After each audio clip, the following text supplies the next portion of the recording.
मोरया. मी अभिषेक गोसावी. जी नसरापूरची जी घटना झालेली आहे ती घटना म्हणजे माझा भाऊ शुभम याच्या मुलीच्या संदर्भातली झालेली घटना. अत्यंत दुर्दैवी घटना. ज्या दिवशी ज्या वेळेला ही घटना झाली आणि त्यानंतर त्या वेळेपासून आत्तापर्यंत आम्ही सगळे शुभमसोबत आहोत, शुभमसोबत होतो.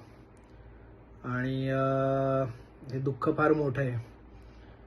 आणि काल पण जे पुण्यामध्ये आंदोलन झालं त्या आंदोलनामध्ये सुद्धा सगळं शांततेत चालू असताना सुद्धा नंतर काही गोष्टी फारच चिघळल्या गेल्या, परंतु त्यामुळे वेगळं असं काही झालं नाही. आपल्या ज्या काही मागण्या होत्या आणि पोलिसांच्या जे काही म्हणणं होतं त्यानुसार आपण त्याचा एक समन्वय साधून जास्त कुठल्याही प्रमाणात ज्या महिला असतील किंवा मोठी वाहनांची रांग लागली होती, त्यामध्ये ॲम्ब्युलन्स वगैरे होता, त्यामध्ये अनेक जीव अडकले होते.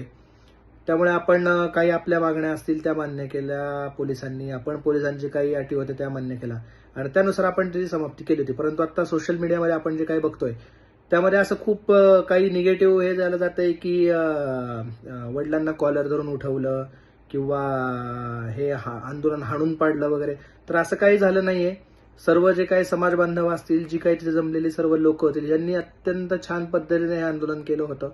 जे काही नंतर थोडंफार झालं हे काही समाजकंटक असतील त्यांच्या मार्फत या घटना झाल्या, परंतु जे काही आपली लोक सपोर्ट म्हणून तिथे आली होती त्या लोकांनी एक उत्तम सपोर्ट केला सगळ्यांना.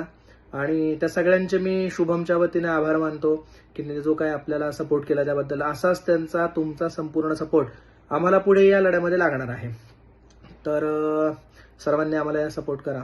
आणि माझे मुख्यमंत्री देवेंद्रजींना खरंच मनापासून एक सांगणं आहे की तुम्ही वैयक्तिक ह्यामध्ये लक्ष घालून लवकरात लवकर त्या नराधमास फाशीची शिक्षा सुनावावी. बस एवढंच म्हणणं आहे.